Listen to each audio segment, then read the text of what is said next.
In the last lecture, we have seen three elements of user-defined function. First of them is function declaration. Second one is function call. And the third one is function definition. We have also seen the difference between declaration and the definition, right? Now, in the function declaration, we have seen how we can write function header, right? Can we recall how we can write function header? So first of all, we'll write the return type of the function, right? And in this return type, you can write any of the basic data types as well as the family of the basic data type, right? Then we'll be having function name. Okay, this can be written as similar as any variable name, as this is an identifier. And in between the brackets, we'll pass the parameter list, right? And at the end, we'll put a semicolon if we are dealing with function declaration. Okay. Now, in the function definition, we'll just remove this semicolon and we'll provide a set of curly brackets in which we'll do a local declaration and we'll go for the executable statements, which is the main logic of the function, right? And function call. How you can do a function call? You can call the function only by the function name. So function name will be there, and in between the brackets, you will pass the actual parameters and a semicolon in between the main function. Okay. So this was the flow which we have seen in the last lecture, and we have seen some important points that if you have your declaration of the function must be prior to the definition of function, right? So before defining the function, there should be declaration of the function, as this declaration is just to provide compiler the idea that some function with some name and some return type with some parameters will be used in the rest of the program, right? So your declaration must be prior to definition. Now in today's lecture, we are going to see some of the points what actually happens if you do not follow these rules, right? So let's see what happens when a function is called before its declaration. So suppose you have not declared the function yet, but you are trying to call the function. Let's say, for example, this is our program in which we have first included the stdio.h, which is a correct line. There is no error over here. Integer main, we already know what is integer main. And if you write in between the brackets void, that means you are explicitly do not have any parameters in your main function, right? This is a correct syntax. Then we'll start the curly braces. Then this is a command that note that this function named fun is not declared yet, right? So as I told you in the last lecture, that when a function call is detected, as our execution always starts from the main function, right? It first detects the function call, okay, and that function call will connect to function declaration, and then it will connect to its body, means the definition part, right? So as this compiler encounters function call, it will check for the declaration whether this function has been declared yet or not. So this function is not yet declared, and what we are trying to do is we are putting it into a printf statement, and that means over here the logic of the function should be there, and the function must have written integer value. As you can see this, right? Percentage d. That means this function should have written some integer value. So we are assuming that this function is returning some type of integer value, and we are returning the statement. See, syntactically this is not like wrong, this is not wrong, but over here this will provide some problem because this function has not been declared yet, right? So now let's go ahead. Then we are returning 0 as we are dealing with integer main, the closing bracket, and after that our function is declared over here, right? As you can see, but the problem is what? We have assumed that the function is returning integer value, but actually when we are writing the definition of the function, we have written the return type as character. Okay, now let's see. We have written character function. There is no parameter in between. This is correct. We have started the curly braces. Then we are returning D. See, this we know. This means it's going to return D as a character, right? So this is also a correct syntax, and we are stopping the function. So as you can see, we have assumed this. So what happens in this type of scenario? Let's check out. In C, if a function is called before its declaration, the compiler assumes return type of the function as integer. Okay, so over here, the compiler has been assumed. The compiler is assuming that the return type of this function would be integer. But over here, while writing the code of the function, logic of the function, we have declared function as character. So what will happen? It will give you no output as the program is going to fail in compilation. Why? So it will throw an warning as well, that implicit declaration of function fun. The function name is fun. So it will give you warning like implicit declaration of function. See, in C, implicit declaration of function is not allowed. That means before calling the function, it must be declared. So that is the basic rule we need to follow. So explicitly first we need to declare the function and then we can call. So this is implicit declaration. That means the implicit function call. That means function has not been declared yet, right? And it will throw an error like conflicting type of function. As over here, compiler is going to assume that return type of the function is integer, but actual return type of the function is character. So over here, the mismatch means conflicting data type is there. So what happened? If the function character function in above code is defined before main, then it will compile and run for perfectly. That means if this part, this whole part we have done before main, then it will run and compile perfectly. But as D has been returned as character, then it will print, and we are trying to print percentage %D. That means the ASCII value connected to capital D will be printed over here. So I guess capital A gives 65, so 66, 67, and 68. Over here, 68 would have been printed if this whole part had been done before integer main, right? So let's move further. Let's see another scenario. Look at over here, integer main, same thing. Same thing, function has not been declared yet. And the return type now, the return type of the function we are writing as integer, and we are trying to print as trying to print capital D, right? Now let's see what we are writing in printf statement. So what we have written percentage %D and fun. See, this is syntactically correct. There is no problem over here. But the thing is what? This function has not been declared yet. But over here you can see there is no type mismatch. See, over here when function call is detected by compiler, then compiler will check first its declaration. Declaration is not there yet. So it's going to assume that the return type of the function will be integer. And actual return type of the function is also integer. So there is no type mismatch. So error is not there. Right. So what will happen? Again, the same thing, that compiler assumes return type of the function as integer if the function call is encountered and it is not declared. So it will give you output as 68 because there is no type mismatch in the assumption from the compiler and in the definition of the function. But it is going to throw a warning that implicit declaration of function fun, because we have not declared the function prior its call, right?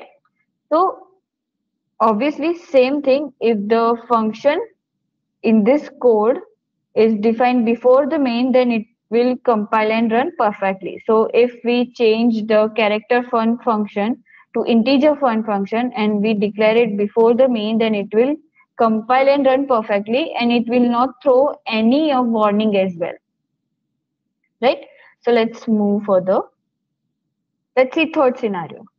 Okay, now again integer main void, correct syntax. Now printf percentage the sum. Now our function name is sum. So compiler, it will check for the declaration. It's not there. So it's going to assume return type as integer. Right? Now over here we have two parameters. So what happens about the parameters? That's also one tricky case, right? So syntactically is not, it's not wrong, right? It's right only, but declaration is not there. Then what will happen? It will first check its declaration is not there. So it will go to the its definition part. Okay, its definition part. So over here, first it's going to check with the return type. So there is no problem with the return type because the compiler has assumed its return type as integer, and the logic only, logic as well, it's integer. Now the function name is correct as there is no error in the name. Then over here, integer b, c and a. Over here there are three parameters, where in function call we have passed only two parameters. So we might think that it will throw an error, but actually what happens? Let's see. What about parameters? So compiler assumes nothing about the parameters. Please note that it does not think about the parameters. It only assumes regarding the return type of the function. Therefore, the compiler will not be able to perform compile time checking. Now what happens at compile time checking? First of all, it will check the return type of the function with its declaration and definition. It will check for the function name. If there is any mismatch, then it will throw a compile time error. It will check for the number of arguments and type of arguments, right? So it will check that in the function call there are two parameters called, but in the definition part there are three parameters called. So it won't be able to, like, it won't be able to match with the number of arguments. So it won't be able to perform compile time checking of arguments and type when the function is applied to some arguments. So this can cause a problem. See, over here there is third parameter as well, right? But in function call there is missing. So what will happen? The program will be compiled and compiled fine, but it will produce garbage value as output. Because what will happen? The third parameter is missing in the function call, but compiler assumes nothing about the parameters. So this program will be compiled fine. But as the third parameter is missing in the function call, but it is there in the function definition. So the compiler is going to take garbage value over here, right, as third parameter, and it will do the addition. So that's why the ultimate answer will be your garbage value. I hope you understood this, right? So, and again, the warning will be there that implicit declaration of function sum, as we have called the function, but it is not yet declared, right? So there is a misconception that the compiler assumes input parameters also integer. If compiler had assumed input parameters integer, the above program would have failed in compilation, right? So what happened? What would have happened? See, this is misconception that if we call a function, it's not declared, and the compiler assumes it return type integer. So same thing would have happened for the arguments as well, that it will just assume the data types of the parameters as integer as well. But this is not the case. So what actually happens? It will take, like, if we have passed only one argument over here, so it will take remaining two as any garbage, any random value, and it performs the statement which you need to implement, and it will return some garbage output, right? So this misconception is that compiler also assumes the data type of the parameters as integer, but that's not the case. Now, first of all, we have seen this parameters. So let's talk about parameters, how we can pass them, and what actually happens when parameters are encountered. So see. Let's see parameter passing to a function. So what actually happens? So let's take the scenario. Suppose we are creating a function integer max. We know that this is the return type of the function, this is the name of the function, and there are two parameters in the function. Okay. So this is, as you can see, there is a semicolon. This is a declaration, right? This is a declaration of the function. And you can see that both of them are integer x and integer y. See, in last lecture we have talked about the at the time of declaration, if you do not pass the variable name, that is okay. It is not needed, right? Then we have integer main void. If you are writing void, that means explicitly you are telling compiler that in the main function we do not have any arguments. Okay. We'll start the curly brackets. This is our declaration, variable declaration, right? So over here we have two variables a and b with values 10 and 20 of integer type, right? Then we have called a function max. Okay, we have declared one variable integer m. We are calling function over here with a and b value. So what will happen over here? A is what? This, and b is what? This. Okay, so we are calling the function with parameters. So when you call a function and you pass the variables or direct values, then those are called. Now let's see, what we do is we just do the printf m is percentage %d and we pass the value variable name over here. So what will happen in the memory, I'll let you know in details. First, let's complete this program. Return 0 and this. So this is our main. Okay. Now the second is over here we have written the definition part. See, when you declare a function and you pass the name of the variable, so at the time of function definition, the variable name must be similar exactly as it is you have in declaration. Okay. So as we have declared x and y over there, it should be x and y over here as well. And you know there is no semicolon there in the definition part. We'll start it. So what we have to do, we have to just check which one is the maximum number. If x is greater than y, then return x, else return y. And we'll just close this, right? Now, actually what will happen in the memory? See, our execution starts from integer main. So first it will check that there is integer a. So there will be a space in the memory named a with 4 bytes as if we run it into the code blocks, and it will place value 10, right? It will simultaneously check for b with 4 bytes and it will save value 20, right? It will save value 20, right? So what will happen? So it will check, it will take 4 bytes of memory, declare it as b, and it will store 20 as its value, right? Now what happens in the next statement? There is integer m as well. So it will check for another 4 bytes of memory as it is also integer, name it as m, and at it as its value, we have called a function. So in at the right side of the variable, integer variable, we have called a function. Now as you can see over here, we have called a function max. So first it will check for its declaration. So we have declared the function, right? Now what will happen? A and B, we have called with A and B variables which are declared in the main. So it will work properly fine. So this will become what? So it will be like this: integer m equals to max. It will replace its value. So what is this? 10 and 20. So this is how a function would be called. So what will happen? It will just indicate to the addresses, locations of A and B, the value stored at those addresses, which is 10 and 20, right?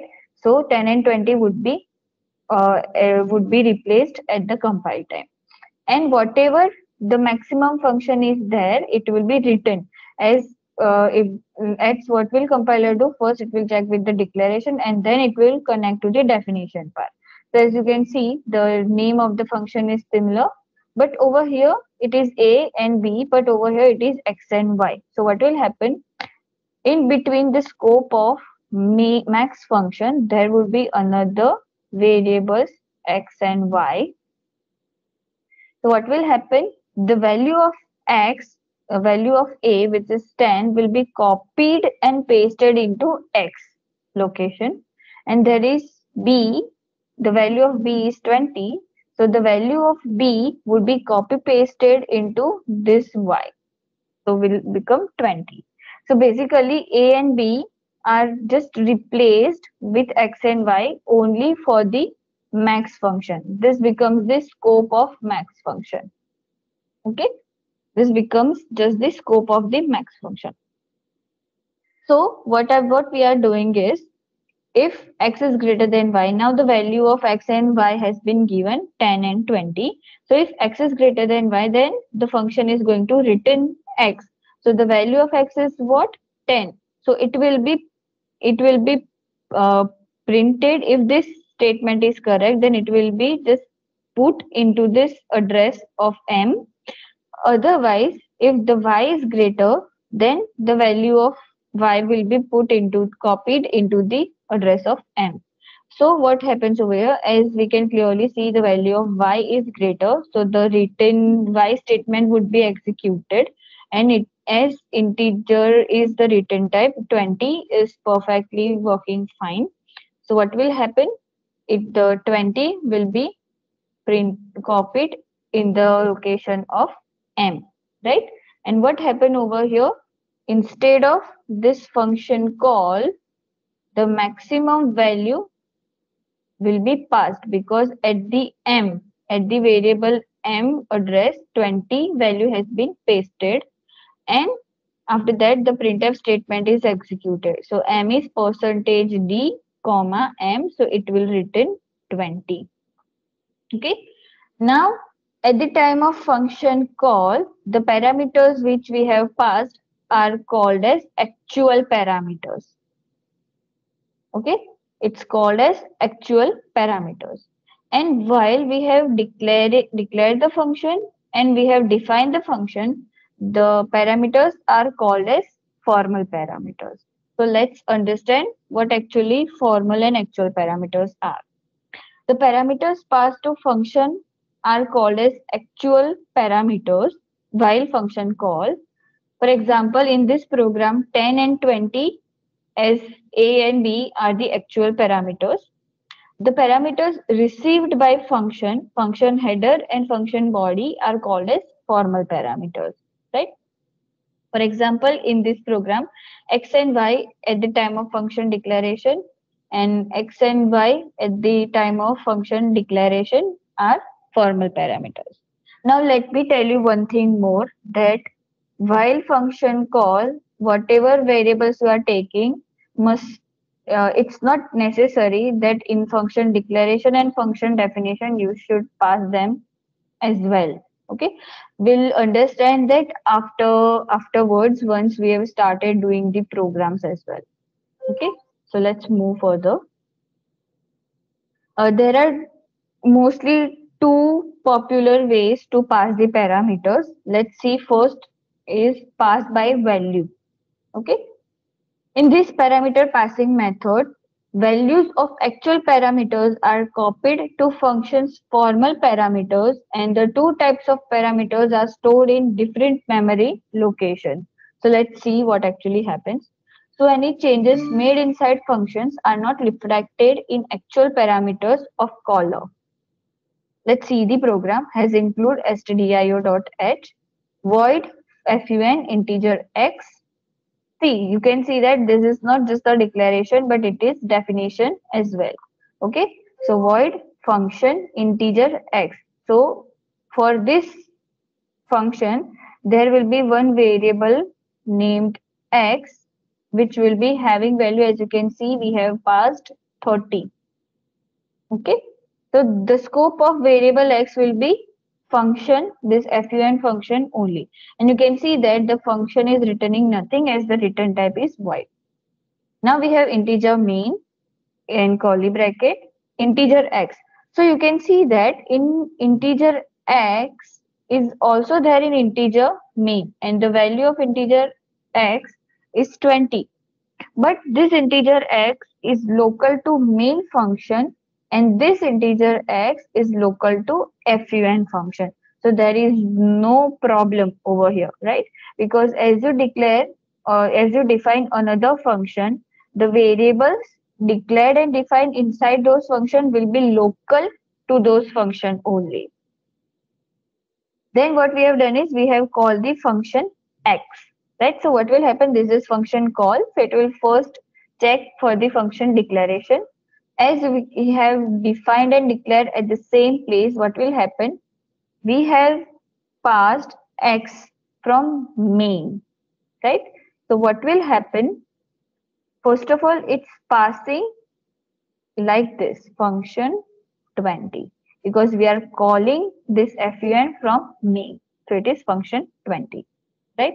So what will happen? It will connect to this declaration and definition part. Now this, as this is passed by value, the value of actual parameter will be copy pasted into formal parameter, right? So what will happen over here? It will be 20, right? But what actually happens as we proceed in the function, the value of x is replaced by 30. So this becomes 30. This becomes 30. Now what happens? What we have done is printf x equals to percentage %d and x. Now what happens? It transfers the flow to main function. As we have seen that after function call, it connects to declaration, definition, and then transfer the flow to main function. So let's check out what happens actually.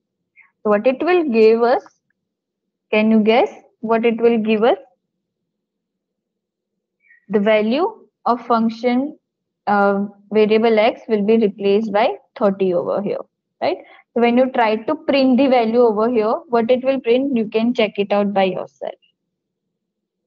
The second is pass by address. Over here, we require the concept of pointers.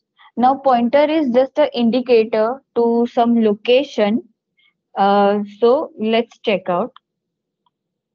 Both actual and formal parameters refer to same locations, so any changes made inside the function are actually reflected in actual parameters of caller. Let's check out. Parameters are always passed by value in C. However, in C, we can use pointers to get the effect of pass by address.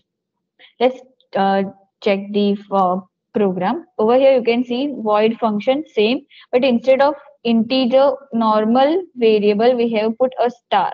That means the value of variable. This PTR is integer type variable, but if we put a star asterisk sign before variable name, then it becomes pointer. Then curly bracket starts, star PTR equals to 30. In the previous program, we had just done x equals to 30. Now what we are doing, star PTR equals to 30. That means we are changing the value of PTR where or is 30. Now integer main x equals to 20. So what will happen in this function, the value of x would be 20, right? And what we are doing is ampersand x, we are calling the function ampersand x. That means we are calling the function using the address of x. So the pointer would be pointing to the base location of variable x. And we are trying to print the function x over here, return 0 and curly brackets close. So as function call is detected over here, it will check for the function declaration and definition. So what we have done is ampersand x. So what it will become ampersand x. So it will be catched by a pointer, integer type pointer. That means this pointer is pointing towards the integer location only. So it's going to point over here only. So this x is going to be common for both this function. Only this pointer is pointing to the base location of integer x variable. Now as we proceed into this function, the star ptr means the value at the pointer ptr. So what is the value at this pointer? It is 20. So it is being replaced by 30. So it will become 30 over here, right? So as this location is common for both the functions, when you try to print the value of x, it will print 30 instead of 20, because this is referred by a pointer and this is passed by address. So we are basically passing the address. That's why we have written ampersand x over here. Because if you want to work with address, we know that we have to write ampersand before the variable or the function name, right? So we are passing the address of the variable, and address of the variable must be caught by the pointer of similar data type. As x is of integer data type, the pointer must be of integer data type. So that's why we have written integer star pointer, right? So what happens? For example, we consider this program, the function fun expects a pointer ptr to an integer or an address of an integer. It modifies the value at the address ptr. The dereferencing operator, this is called as dereferencing operator, asterisk sign, is used to access the value at an address. In the statement star ptr equals to 30, value at address ptr is changed to 30. The address operator ampersand is used to get the address of a variable of any data type. In this function called statement fun ampersand x, the address of x is passed so that x can be modified using its address. So basically what happens over here, first we are passing the address of variable x, and to catch the address of variable x we need integer pointer. So integer pointer will catch the address of x, and as pointer is pointing towards the location integer x, we are trying to modify the value. Instead of 20 we are replacing it by 30, and we are trying to print the value x over here, so it will reflect 30. Whereas in pass by value, what happens over here? Over here, different locations are uh, two different locations are being created. Over here, integer x for this particular function is also there, and over here, integer x for this main function is also there. So when you call a function, it will pass the value of x over here. So it will write 20 into the location, but it's also being replaced by 30, right? So over here, the value of x will be 30 at the end of this function, and the control is again passed to integer main function. But for this integer main function, the value of x is still 20, because there are two different variables created for this program. So when we try to print the value of x, it will print 20 only, because for this function the variable x contains the value 20. Because this works as pass by value, normally the value is not being passed and two different locations are created for the variable x, because the scope of this variable x is only void function, whereas the scope of variable x of this function is integer main. So when we try to print the value 20 of x over here, it will print 20. But whereas in over here, when we try to print the value of x, it will give us 30, because we are dealing with the pointer. It is pointing towards the single location. I hope you understood this. Now let's just check out some important points. Every C program has a function called main that is called by operating system when a user runs the program. Okay, this is very basic. Every function has a return type. If a function doesn't return any value, then void is used as return type, right? If you do not want to return anything from the function, then you need to write void.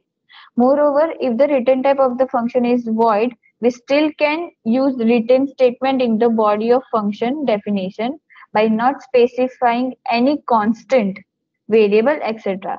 With it, by only mentioning the written statement, which would symbolize the termination of the function as shown below. Let's check out. See, we have written void function, right? We have written void function with integer a as parameter. Then suppose we are writing function body, and still if you want to write the written statement, that's also fine. So it just indicates the compiler that the function execution is terminated over here.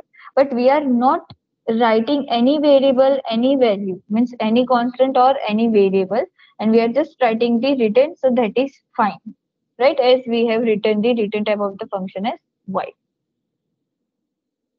In C, functions can return any type except array and functions. So we cannot return array or the functions. We can resolve this limitation by returning pointer to array or pointer to function. So instead of returning array or function, which is not actually allowed in C language, we can return the pointer to array or we can return the pointer to function. This you will learn in further chapters. Empty parameter list in C means that the parameter list is not specified and function can be called with any parameters in C. It is not good idea to declare a function like this with empty parameter list.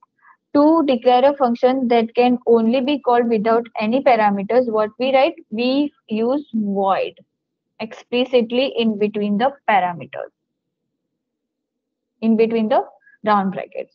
So if you want to compulsorily create a function which does not have any parameters, then please write specifically void uh, in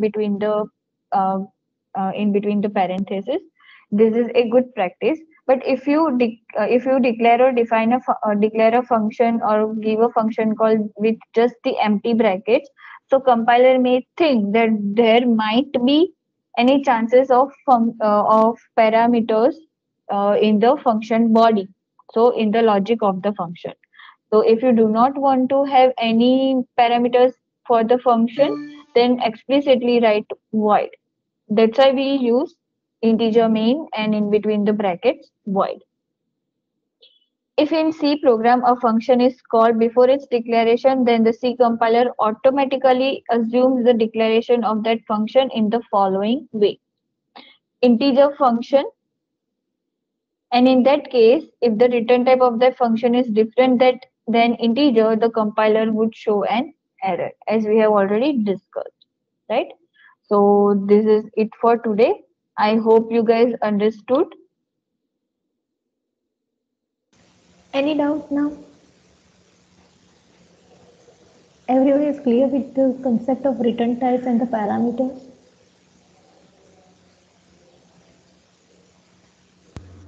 Yes, ma'am. Okay, fine then. Okay, so can I start now practical 8.2 or you required 5 minutes break?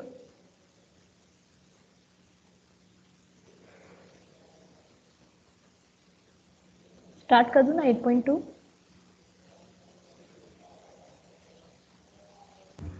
Yes, ma'am. Okay बाकी सब लोग कहाँ गए हैं? सिर्फ Tanvi answer दे रही है.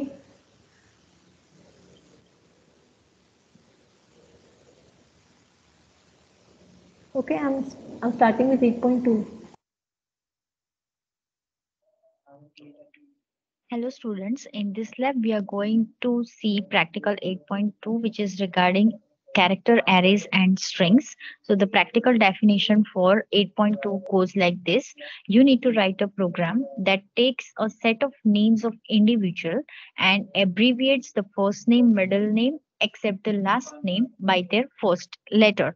So let's say the user input is this. This is the program input. I am having a set of two names, and what we need to do is we need to write a program logic that will generate abbreviated names for the given set of input. So your final output should look like this. The abbreviated names should look like this. So first name and middle name will be abbreviated, but the last name will remain as it is. So we are having for the example set of two user inputs. Now, for the program logic, what we need to do is we can take or we can define a two-dimensional array. For example, I'm defining a two-dimensional array that will store a set of names. So suppose we are going to take two names as the user input, then we can take 6 rows, first name, middle name, last name, and then again for the name too, it will be first name, middle name, and last name. So it will store those names in 6 rows. And for example, we are taking the column values as 20. So let's see the pictorial representation for the same. So columns will be 20. I am demonstrating few columns only. So this is 0, 1, 2, up till so on and 20, and rows will be from 0 to 5. So what we need to do is for the first set of user input, this will store the first name, the first character of the first name. This will store the first character of the middle name, and index 2 will store the first character of the last name, and the next characters will be stored column wise. Okay. Similarly, for the second set of input, the first character of the first name will be stored at index 30. The first character of the middle name will be stored at index 40, and the last name of the first character of the last name will be stored at the index 50. So the names will be contained in this manner. Okay. So for example, in our example, the first name for the first input is Sachin. So SACHIN. This is how the name will be stored in the character array. Okay, so this will be the first character of the first name at index 00. Similarly, middle name will be stored, last name will be stored. So this completes the first set of user input, and then we are going to enter the second set of the user input. So you need to scan that values. So we can scan the values at the index 0 for the first set of user input.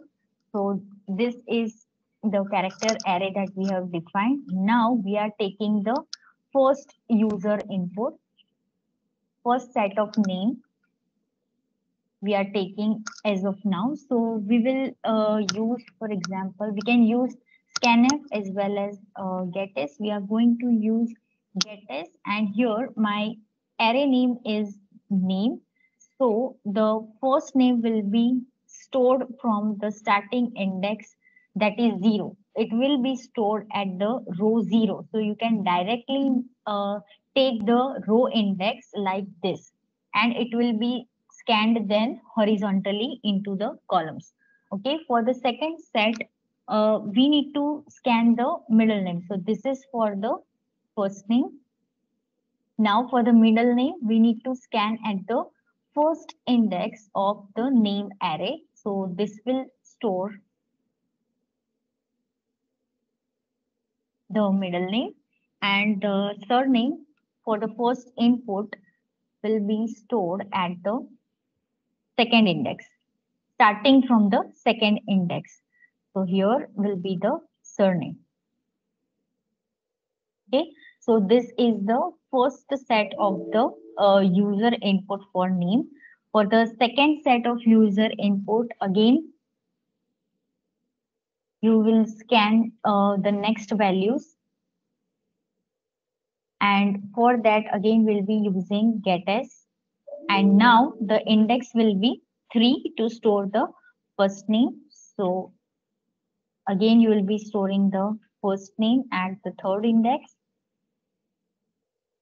middle name at the fourth index,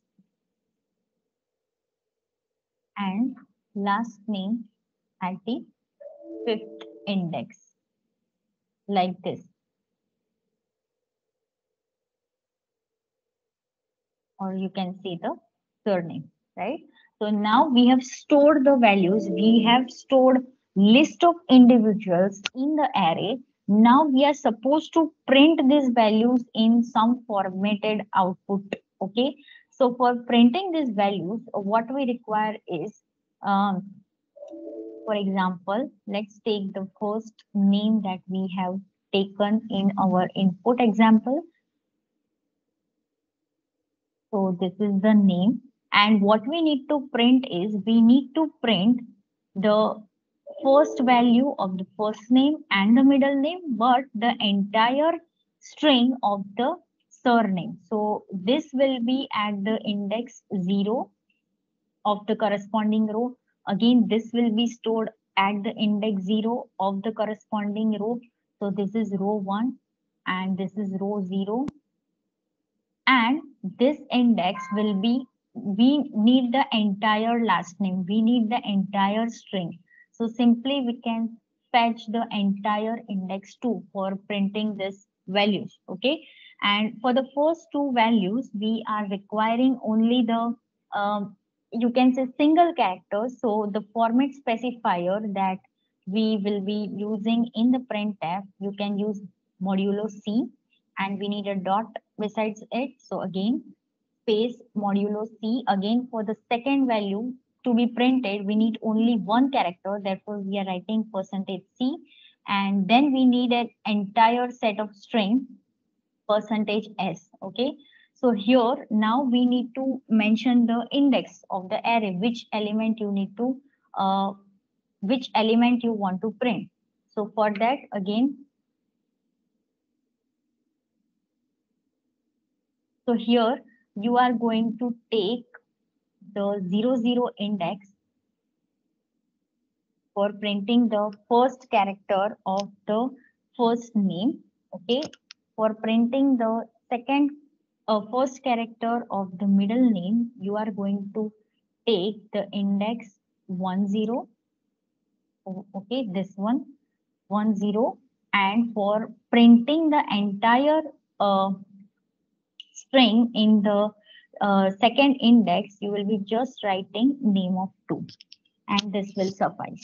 Okay, so this is how you can print the formatted input, which is the required output in your practical. Similarly, you can print the second set of inputs. We have already stored it at index 3, 4, and 5. So you can easily now print the second set of inputs as per the index, and you can get the desired output. So this particular practical demonstrates you the use of 2D arrays, and similarly you can take most set of full names and you can print the abbreviated names. I hope you have understood this practical. Thank you for watching. Any doubt now? Yes, ma'am. हाँ बताओ. Ma'am, what if we want to take, means the number of names is, means how many names we want to enter is entered by the user. Like if we want to enter 3 names or 4 names, for example. हाँ तो you can just simply then give the size of array is a more number.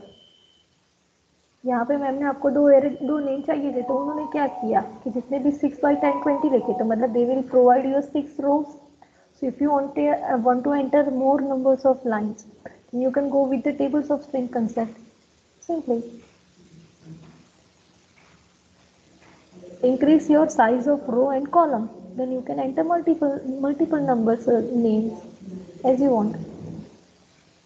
Okay, ma'am. And ma'am, about the mini project, what do we? Yes, ma'am. So, mini project में बस वो website से 3 projects of different difficulties select करना है फिर? नहीं, you required to select any of the program based on easy, moderate and difficulty. फिर वहाँ पे आपको solve करना है, then you must have to prepare one PPT. In your PPT it must include some flowchart, algorithms and your logic. कि क्या logic use करके आपने implement किया हुआ है. Select करके आपको उसको solve भी करना है, ठीक है ma'am? And ma'am, it is written that 2 people can make a team. You can make a group of 2 person or a single, both are allowed. Okay, ma'am. within our batch only, huh?